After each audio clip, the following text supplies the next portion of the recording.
Well, hello everyone. Welcome to Nurturing Learning Communities. I'm Deidre Wood. I'm going to be your professor and your facilitator for this course over the next 8 weeks, and I'm so looking forward to having you in class.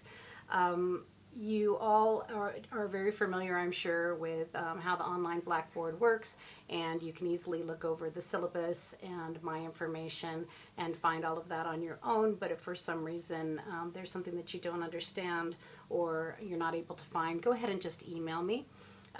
Email is always the best way to get hold of me. Not that I won't accept a phone call from you, because I will, but it's just much more difficult to take a phone call in my life at this time than it is to respond to an email or even a text message.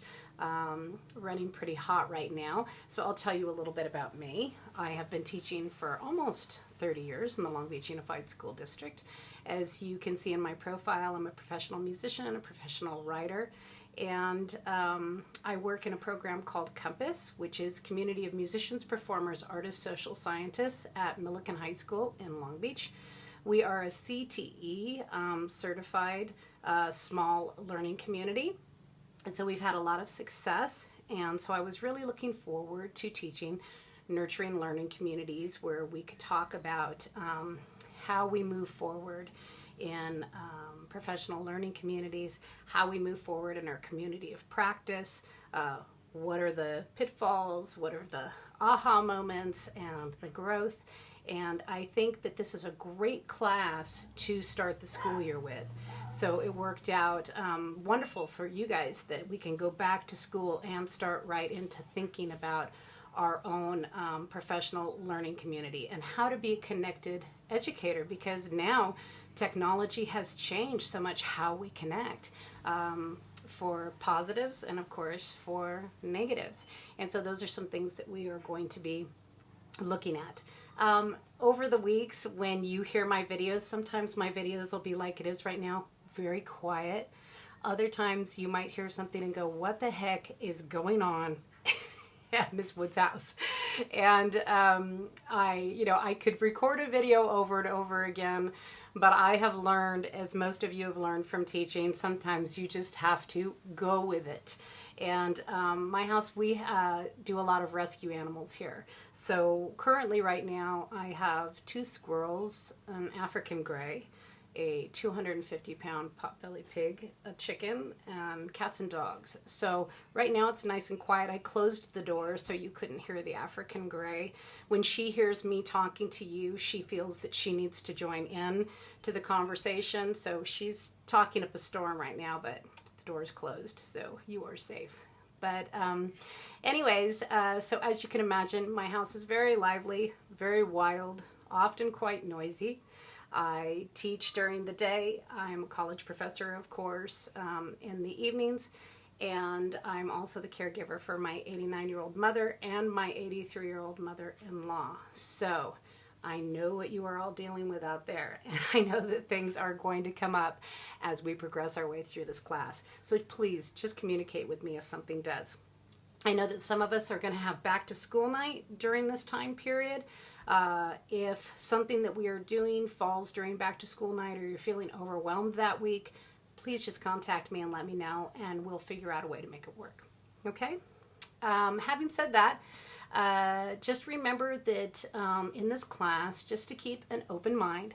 As educators, it's very easy for us, and this is a good thing to remember for professional learning communities and being connected educators, is we all have our ways that we love to teach, and we all have our ways that we love to learn.